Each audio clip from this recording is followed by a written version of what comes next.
Well, thank you so much for tuning in. Our sign language interpreter tonight is Yula Nzale. We start the bulletin with transition to SHA, where the shift to the new Social Health Insurance Authority, that's SHA, got a boost after Parliament's Health Committee cleared the scheme, saying that its queries about the multi-billion health digitization project have been answered. The committee made the declaration after the CS and PS for Health appeared before it to give a status update just hours before the October 1st rollout date for SHA. Now, the clearance comes as questions linger over the criteria that will be used to determine how the informal sector households will be banded to determine their annual contribution to the health fund. With just a few hours to go before the new universal health coverage through the Social Health Authority is rolled out, and members of Parliament still have unanswered questions about how the bulk of the membership to the system will be covered. The Ministry of Health has indicated that those who are not salaried will make annual contributions to the fund. The means testing has been deployed and is being implemented. But MPs poked holes into that means testing instruments, calling into question the accuracy and criteria used to arrive at the contributions to be made by the informal sector households. So that is what we want you to tell us, and we go and tell our people. Chairman, or you just say genuinely. You know, Chairman being genuine Waziri at times really saves us a lot of pain. You can say for the rollout tomorrow, you are ready for employed people, you are ready for government schemes. But these low-income people, you have to do means testing. It's still work on process. It's not in low income. Because you are not ready, you don't seem to be ready for that. Indeed, once you have, once you are taking the variables, once you've ticked the variables, the amount and the percentage 2.75, and then you will be given the total amount to pay. And as we said, we have a means of payment so that we are not overburdening the people of Kenya, so that they can be able to pay for 12 months just like the ones who are employed. And we can assure you that this is 95% accurate. The ministry says it conducted a pilot on the MTR in 8 counties with a sample of 2,000 Kenyans studied to determine how those in the informal sector will contribute the 2.75% of their incomes. The ministry also says it used a variety of factors to determine these contributions. The material that is used to build your house and all those things, it is not one variable that is determining how much a household is supposed to pay. It is a number of variables that I think now we are using about 17 variables, ranging from your source of water. That is what we envision, that every month they will be able to deduct from what you're getting. So it will be almost similar to the people who are employed. The MPs also questioned the implementation of the 104 billion shillings health digitization project and declared that the ministry had sufficiently explained the actions taken to grant that tender.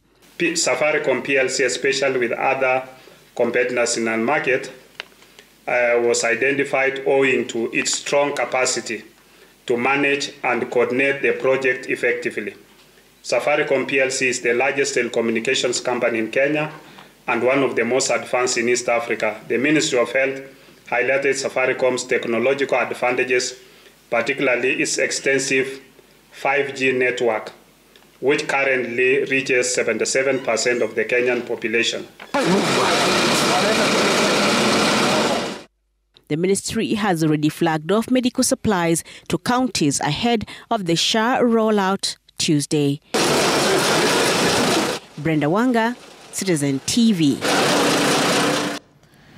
And with few hours to the rollout of the new medical scheme, Social Health Insurance Fund, hundreds of Kenyans showed up at various registration centers to try and enlist.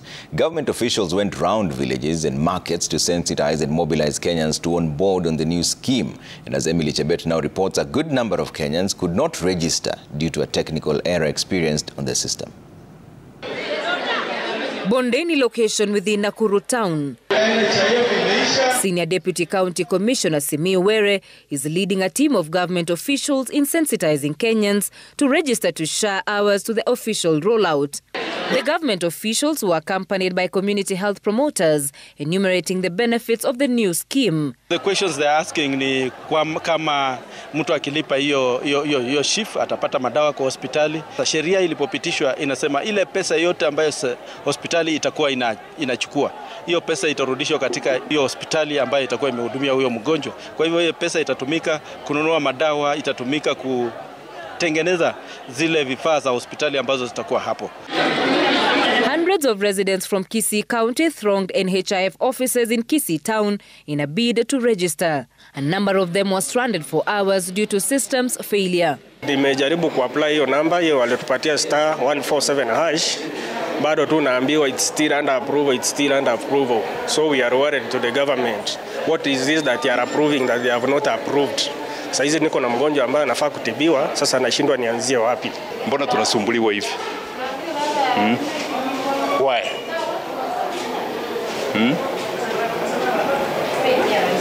What do I do now? In Nyaura village in Yaribari Chache in Kisii County, chiefs were busy mobilizing Kenyans to onboard SHA. It was a similar problem here too, systems failure forcing chiefs to go manual. Hii sasa majina ilibidi niandike kwa sababu wananchi wamejitokeza kwa wingi. Nikaona tu wacha waandike, nikwambia kisa baadaye watarudi tuone kama network imerudi vizuri. Their counterparts in Bomet were on the same mission, moving door to door to remind Kenyans the importance of early registration to avoid service delays in the hospital. Nimejaribu kufanya registration, lakini ni system inasema system not available currently. Tunataka serikali ifanye bidii, alafu hiyo system ifanye vizuri, ndio kila mtu afanye registration, ndio kesho ni tarehe 1. Alafu mtu akitaka kwenda sasa for check up itakuwa updated. Residents of Baringo County are calling on the government to ensure proper sensitization is done as the process continues, saying majority are yet to understand what is expected of them, especially on contribution. We expected the SHIF to have registered about 10 million members by next month, but when you check the statistics as it is right now, we only have 3 million. That is like 30% of the expectation. That is way below par. And mostly this has been caused by many people don't understand. As Baringo County government, we have gone a step ahead to go around the facilities where there are crowds, where there are camps, where there are treatment centers, informing our people to register into SHIF. The Ministry of Health assuring those who are not able to register to keep trying, as the exercise will be ongoing. Every CHP is assigned 100 households. Yeah. So we are expecting the CHPs to assist the members of the public, the ones who may be getting stuck during registration. And should there be a challenge, they will be referring them to the centers, the NHIF centers for assistance, and other centers that have been set aside for assistance. Emily Chebet, Citizen TV. All right, let's talk about politics now. So as the clock ticks towards Tuesday, the planned day for Gachagwa's impeachment, the deputy president and his allies engaged in frantic efforts to block the plot. It was, however, a false start for the Gachagua allies, as 3 attempts to stop the impeachment all flopped after the respective judges of the Constitutional Division declined to issue interim orders. Seth Olale has more. 3 High Court judges of the Constitutional Division, Bahati Mwamuye, Lawrence Mugambi and Checha Mwita, declined to issue interim orders stopping the impeachment of Deputy President Rigathi Gachagua by Parliament. In the case before Justice Bahati Mwamuye, filed by former United Democratic Alliance Secretary General Cleophas Malala, who sought to stop the impeachment process, arguing that Parliament was illegally constituted as it did not adhere to the 2/3 gender rule, Justice Mwamuye, despite certifying the matter as urgent, ordered that the chamber summons dated 30th September 2024 be and is hereby certified urgent, and it shall be heard on a priority basis. The matter shall be mentioned on 7th October 2024 for further directions or issuance of orders, and that the applicant shall serve the respondents this court order by close of business today, 30th September 2024. In the matter before Justice Chacha Mwita, filed by Sheria Mtaani and Shadrack Wamboi against the Speaker and Clerk of the National Assembly, seeking to have Speaker of the National Assembly, Moses Wetangula, barred from presiding over the impeachment process as he had expressed open biasness through remarks made on 29th September 2024 during a church service.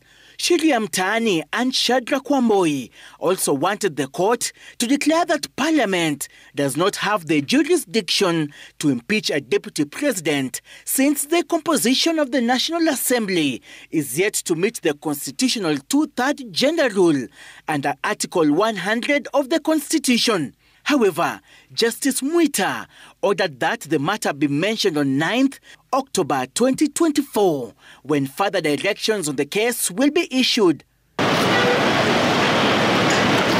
In the matter before Justice Lawrence Mugambi, filed by Caroline Wamboi Mwangi versus the Senate and National Assembly and 2 others, the court ordered that further directions regarding the case be issued on 9th October 2024 and that the responses to the petition and application be filed and served within 5 days. The deputy president reportedly spent the day meeting a team of lawyers ahead of the planned impeachment as those baying for blood converged in series of meetings to audit the signature ahead of the much anticipated tabling of the impeachment motion before the Speaker of the National Assembly.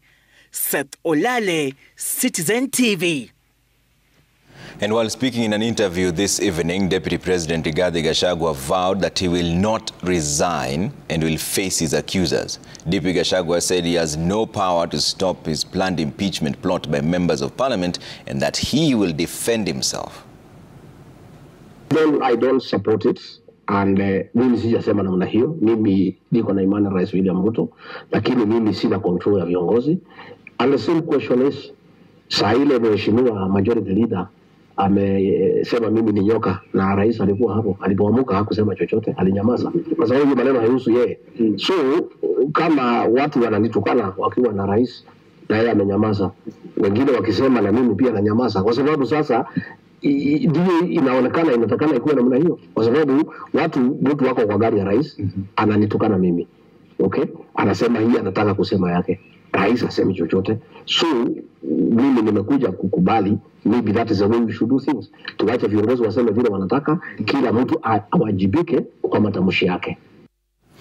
Anyway, from that, Mombasa Governor Abdulsamad Sharif has been summoned to record statement of alleged abduction and sodomy of a Mombasa-based blogger. This as Mombasa County Executive Committee member for Lands and Urban Planning Hussein Mohammed, who was arrested on Sunday in connection with the sexual assault, recorded a statement but was released after obtaining anticipatory bail.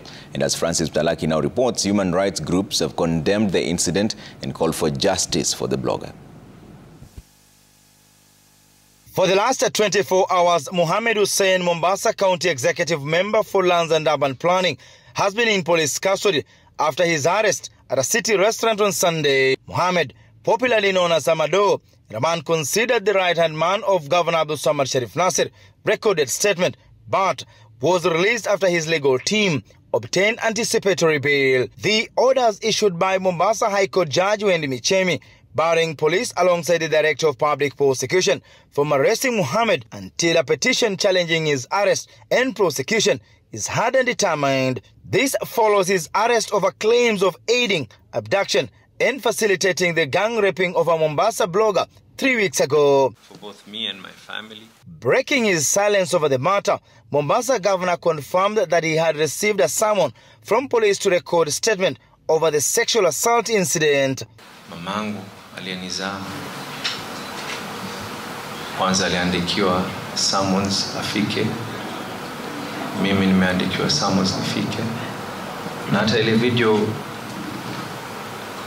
ilipotoka, kama binadamu yoyote nilisikitika, lakini hakuna bora kama mzazi akikwambia yachukulie na haya pia atapita. Abdul Somad, however, distanced himself from the heinous act. In the meantime, human rights groups Utu Wetu, International Commission of Jurists, Wangu Kanja Foundation, and Bloggers Association of Kenya condemned the sexual assault, demanding justice for the victim. 4 other suspects arrested and charged at Shanzu Court are being held at Shimulatiwa Prison until 14th of October, where the court will rule on whether to be released on bond or not. Francis Mtalaki, Citizen TV. Now, lawyer and activist Morara Kebaso was on Monday morning picked up by armed men said to be police officers and detained in an unknown place. Morara was forcefully taken from his Kawasukari office for reasons yet to be established. His family says that they trailed the car that abducted Morara to Nairobi area police headquarters, but the police have remained tight-lipped on his whereabouts. Tonight, the continued abductions and illegal detention of Kenyans by people believed to be state agencies seems far from over.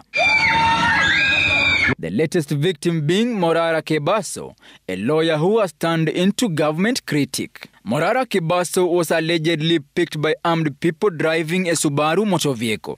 The lawyer turned activist was picked by unknown people from his Kawasukari new offices in Kiambu County. According to witnesses, those who abducted Morara identified themselves as police officers. Moments later, they forced their entry into Morara's new offices, manhandled him and drove away with him. During the abduction, mobile phones, laptops and other electronic gadgets belonging to Morara were confiscated. Hakumwalao wakamshika, mpendua hivi kujaribu kujitoa akawekwa pingo. So mimi jaribu kualiza kusukuma kidogo au pia wakanitolea mmoja alitoa bunduki. So ikabidi tu ninyamazie kwanza bado. So wakateremka naye kwa gate wakamuingiza kwa gari hao wengine wakabaki nyuma. The car used by the abductors was trailed to Nairobi area police headquarters. Efforts by family, lawyers and close friends to access Morara proved futile. It, however, remains unclear why Morara was picked up. Everyone is mandated to respect the constitution. Wote ni wakora. And they should be called out. As it is right now, Morara anashikwa hana wakili, hajaambiwa mbona ameshikwa, hatujui nani amemshika, lakini hao majambazi wanajiita polisi. We are giving the government 24 hours. We are giving them 24 hours. In fact, 1 hour. Yes. To release Morara Kebaso. Otherwise, if not, yes, the citizens of this country will wake up and defend their constitution. You can kill some of us some of the time, and some of us all of the time, but you cannot kill all of us. Now, this road was allocated 1.78 billion. The Kenyatta University law graduate has been transversing the country, highlighting a number of stalled government projects. His tours exposing how taxpayers' money has been wasted or mismanaged. At the point of arrest, if it is the police, they're supposed to identify themselves and they're supposed to state the reason for the arrest. None of those happened. Walikuja tu, wakamchukua na wakatoka na yeye. Up to this point in time, we have tried to access him so that we can understand what is happening, but no one has been allowed to go in. So we can confirm that Morara Kebaso is being held incommunicado. Efforts to establish the reason and the whereabouts of the lawyer proved futile, as all senior police officers distanced themselves from the matter. Morara Kebaso has been a strong critic of the government. The fearless young man has on different instances mentioned how he was being trailed. True to his word, Morara Kebaso was trailed to his Kawasukari offices where he was abducted. To this moment, his whereabouts remain unknown.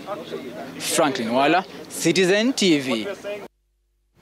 Now, former Kiambu Governor Ferdinand Waititu will spend the night at Pangani Police Station after he was denied bail following his arrest. Waititu was apprehended on Monday afternoon for allegedly making inflammatory remarks during an event in Ruiru on Sunday night. The former governor is scheduled to be arraigned on Tuesday to face cybercrime-related accusations. And as Citizen TV's Ben Kirui reports, the opposition leaders who were denied entry into the DCI headquarters have condemned Waititu's arrest as an act of intimidation. Shortly after former Kiambu Governor Ferdinand Waititu was brought to the Directorate of Criminal Investigations DCI headquarters, members of the opposition arrived to inquire about the reasons for his arrest. However, their attempts to gain entry were met with resistance from officers following orders from their superiors.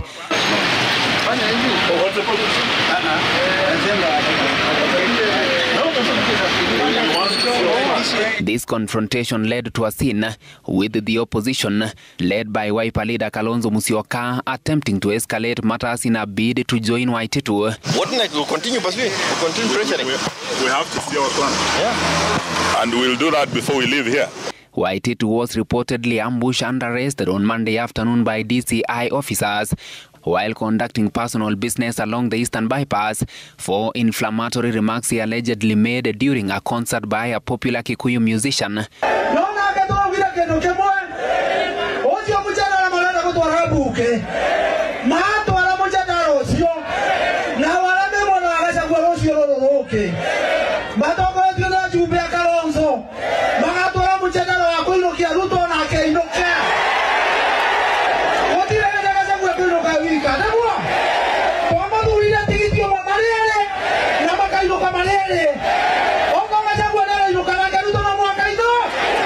And they were therefore attributing those sentiments to our client.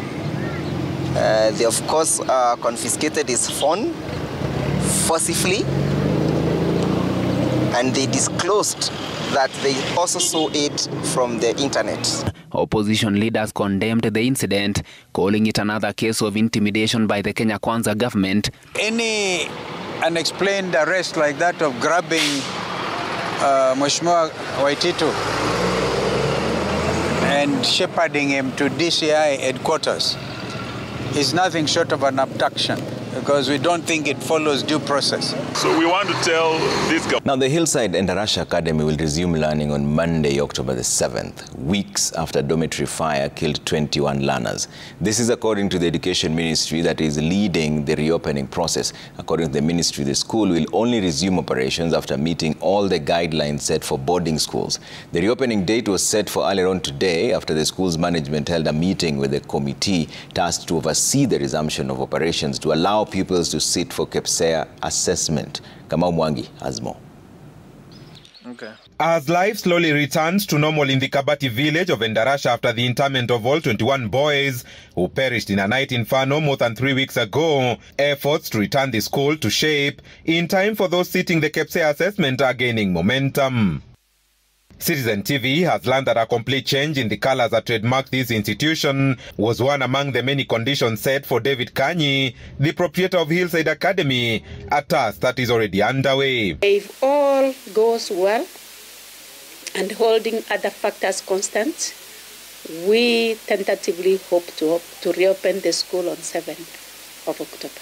And to beat this deadline, construction works to modify the school have taken shape, with the kitchen that was adjacent to the dormitories moved. The management was also asked to do away with any wooden beds in the girls' dormitory as alternative shelter for the 142 boys who will be returning to complete the third term already sought. On 2nd of October, our team from the Ministry of Education here at the region and the county and sub-county will be visiting the school to witness and even see how far the management will have gone in preparation for reopening and in adherence to the guidelines given. A facelift perhaps to erase the events of the night of September 5, even as this institution prepares to resume learning. Kwangu mimi ningeomba abadilishe rangi, abadilishe jina, pia uniform abadilishe. Ndio wale walishikwa na hiyo mkasa waashe kuona hiyo uniform ikipita wanasikia mshtuko ama wanakubuka. Wanafunzi wenye wanafanya KPSEA pia wao ni wengi sana katika hii shule. Na tungetaka pia wao wale wengine wakiendelea na masomo pia wao wakuje waendelee na masomo na shule tunaweza taka ifunguliwe. Watoto ndio waache kutesekea nyumbani. Juu hii ni accident ya kawaida tu. Juu hata tumeshawahi sikia mambo ingine kwa mashule fulani na unasikia hiyo mashule inatengenezwa na inarundia. The Education Ministry and the school's management will have a sit down on the 3rd of October with parents of learners at the school 4 days before resumption.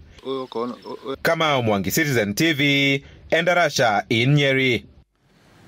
Now, a family in Eldoret is now calling for justice following the death of their daughter in a case of alleged medical negligence. 5-year-old Anita Chepkorir died in 2021 with the post-mortem report indicating that the minor died due to lack of oxygen.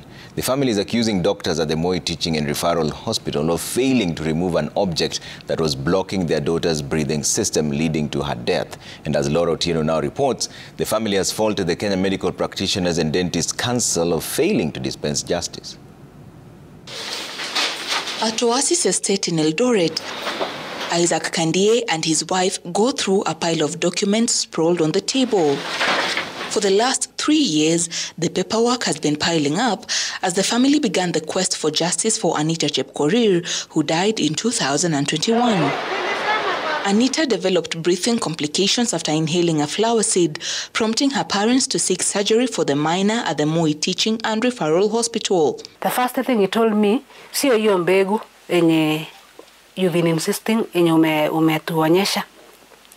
Na saa zingine watoto wanadanganya. Sio mbegu tumepata meno. Then I was like, it's okay because hawa ni madaktari na wanajua chenye wanafanya. After discharge, the family says Anita's condition did not improve. Nikathought sijui nipeleke hospitali asubuhi, lakini sasa juzi ametoka clinic wamesema ako sawa. Sasa nikaenda tu shule nikiwa na feeling this child is not good. So the time they called me, nilijua tu probably Anita amekufa.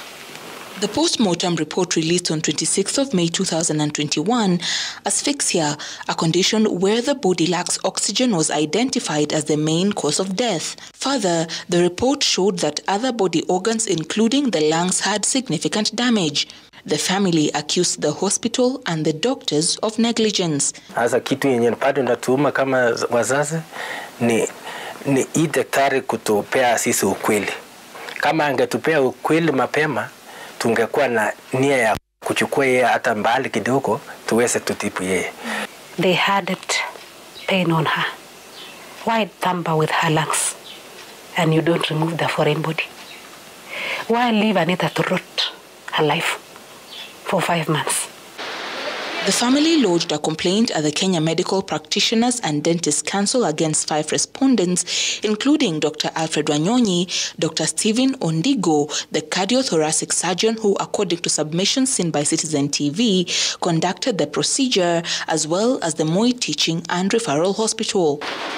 In his submissions, Dr. Stephen Ondigo indicated that the foreign body on the right bronchus could not come out, prompting him to undertake a thoracotomy where he retrieved a tooth. He further explained to the council that he adhered to the standards of care and that there was neither malice nor bad intent during the management of Anita Chepkorir. In its ruling, the KMPDC acquitted 3 doctors of negligence. On the other hand, however, Dr. Stephen Ondigo and the Moi Teaching and Referral Hospital were directed to mediate with the estate of the late Anita Chepkorir with a view of making a restitution. They were to report back to the council within 90 days, but Anita's family says they did not agree with the ruling. We still pursue the justice for Anita because of this doctor who cheated us from the start. The matter is scheduled to come up before the Senate on 1st October 2024. Laura Otieno, Citizen TV. Such sad scenes there. Now, police in Nakuru are interrogating a 33-year-old suspect, Edwin Ngetich, who was found in possession of a stolen car belonging to a missing female taxi driver, Victoria Mumbua.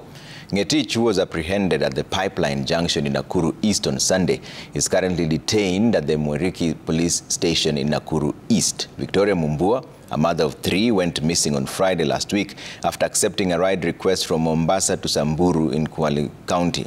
Now, a tracker installed on the vehicle indicated that the vehicle was in Kisumu, but police intercepted the vehicle in Nakuru.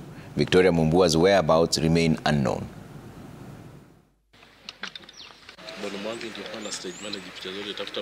Hiyo Friday yenye alikuwa amepotea nilimpigia kama saa 9 na simu yake haikuwa inaenda through, ilikuwa ni mteja. So as from there sikujua what next. So the next morning ndio nikapigiwa nikaambiwa hakurudi. But I appeal kama kuna mtu anaweza ona my sister, because that's what I was looking for, it's not the car. Naweza appreciate. Niliona hii gari nikaona ni familia, ilikuwa imewekwa kwa mitandao yetu ya group zetu za digital cabs. Sasa ndio nikapigia polisi wa Nakuru Central Police, na yeye alicooperate vizuri kabisa na akatutumia polisi. Now, President William Ruto says that Parliament will soon enact an artificial intelligence law which will guide and regulate and direct the use of the technology in Kenya. The president, who has been in the US for the United Nations General Assembly, says that the government was already leveraging on AI for several government services, including the new Social Health Insurance Fund, that's SHIFT.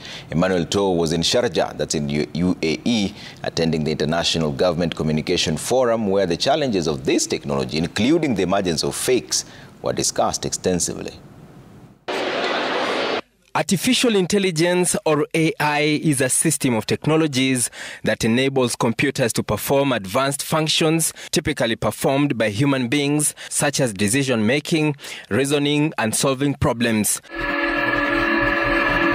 While AI has several advantages, including reduction in human error, quicker decision-making, and efficiency, among others, several risks come with it.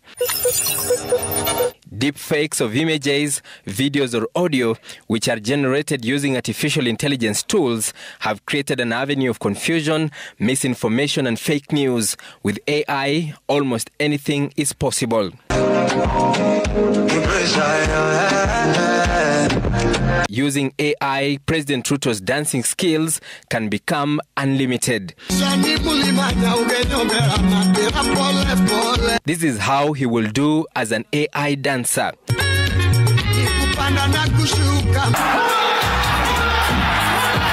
You can even speak languages you don't speak. Au Kenya, nous sommes à 15. C'est moins de la moitié de ce qu'il est ici. However, apart from the mundane, often entertaining content, AI can also be used to misinform and mislead. President Ruto is rumored to be eyeing the sale of something else after the airport drama. But let's be real, I can't be broke when we've got assets sitting all over the place. Speaking when he met U.S. tech giants during his visit to New York to attend the United Nations General Assembly meeting, President Ruto revealed that his government was already leveraging on technology to provide services such as the university funding model, fertilizer distribution, and the Social Health Insurance Fund, SHIFT, adding that Parliament was already looking for ways to legislate how. We've just finished the policy, and I'm happy to report here that Parliament is now seized with the necessary legislation and guidelines that will support our AI journey. But already we are leveraging on AI to do two very important things.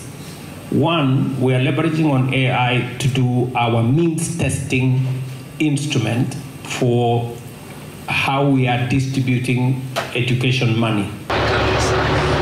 It is at the backdrop of this that global leaders assembled in Sharjah in the United Arab Emirates for the International Government Communication Forum to find ways to circumnavigate these challenges of AI, but in the meantime embrace its ability to make work easier and revolutionize global affairs. Technology and AI, it makes it easier for governments to communicate with people. It's a quick communication than it was maybe 20 years ago. So it is important, but it should be used responsibly. IGCF, an annual event, focuses on innovation and continuous effective communication with the public and institution in governance, brought together thousands of participants globally. While it is a tall order deciphering a deep fake, there are cues to look out for in a video to determine whether it is fake or not. The lip sync, the eye, the face moving, the voice, this is kind of measure. And if you're not a professional, just upload this one to many applications. We have like 1,000 applications and discover the fake contents. After that, applications, AI applications, just upload the video and put there in 2 or 3 seconds, say this is fake or... The challenge of AI has also affected politics in the U.S. elections, which are expected in just about a month, forcing the U.S. Federal Communications Commission to outlaw robocalls that contain artificial intelligence-generated voices, citing their capacity to misinform voters. Danny? Is it Tommy? Wrong. The use of artificial intelligence in the world of politics is fast becoming a global phenomenon as politicians leverage on technology to up their political game. However, there is need for these politicians to exercise a lot of responsibility to reduce the level of disinformation, misinformation, and propaganda. Emmanuel To, Citizen TV, Sharjah, United. Time for some business news now. And the Kenya Wildlife Service has unveiled its strategic plan for 2024 to 2028, ushering in a new era of wildlife conservation and biodiversity protection. The plan focuses on increasing revenues from the wildlife and enhancing partnerships with key stakeholders. Dennis Otieno has the details. The KWS strategic plan, built on 5 key goals, aims to boost wildlife populations, develop resilient ecosystems, and ensure that communities benefit directly from conservation efforts. Our wildlife economy is not exploited. That is why we have hue and cry from every corner of this country, because we have underexploited our wildlife economy. So wildlife is lanked. It actually does not appear in our economic books. Tourism Cabinet Secretary Rebecca Miano emphasized that expanding the wildlife economy is crucial in reducing inequalities and supporting local economies. She called on all stakeholders to ensure the successful implementation of the plan. KWS have told us that today is a new beginning in their management of the affairs of the organization. We all know that documents are good, but if they are not executed, they remain documents in shelves. The plan is estimated to cost approximately 98.3 billion shillings over the 5-year period. KWS has pledged to develop a resource mobilization strategy to secure the necessary funding. We need to revitalize KWS enterprise and investment functions to increase self-generated revenue. We have to walk that talk. We have to realize that without money, we cannot be able to move. The ambitious KWS plan focuses on protecting wildlife through enhanced security, sustainable tourism, and community engagement. KWS is hopeful that the plan will come in handy in securing the future of Kenya's natural heritage. Dennis Otieno, Citizen TV, Nairobi. Now, Kenyan private equity firm Kuramo Capital has dedicated 19.2 billion shillings, an equivalent of $150 million of its portfolio, to fund women-led enterprises across the continent. The fund, dubbed Muremi Fund, aims to address capital challenges experienced by women in women-led enterprises, such as undercapitalization. The move is informed by data showing that, contrary to common misconceptions, investing in women is not as risky as previously perceived. CEO Shaka Kariuki noted that in addition to gender-lens investing, Kuramo Capital will also turn its attention to the creative economy, in an area that has historically been underinvested in the continent. Now, the firm has an investment portfolio of over 64.3 billion shillings spread across 35 investments and in over 200 companies. The initiatives followed. Okay, thank you very much, Dr. There's that part of the economy, investing in women-led businesses, that's extremely important and is not as risky as people actually, as the data or as people out there perceive it to be, because obviously the data begs to differ. We at Kuramo, we are doing the same thing. We've had a number of initiatives. For example, we started the Muremi Fund, which is a $150 million fund. And that fund is investing in women-led businesses in Kenya, in East Africa, and in the rest of Africa as well, in order for us to ensure that women in the countries, in Kenya, in other countries, have an opportunity to get the funding that's needed in order for them to continue building their businesses. Now, found in some of Kenya's mountainous regions, the Juniperus procera, or the Kenyan cedars, have quite a value. While most communities around them have traditionally used them for timber and firewood, a local venture is now manufacturing premium gin from fresh Juniperus fruits. to compete with some of the world's most established liquor brands. Edward Chwea visited Nairobi distillers and now tells us how Procera Gin is manufactured.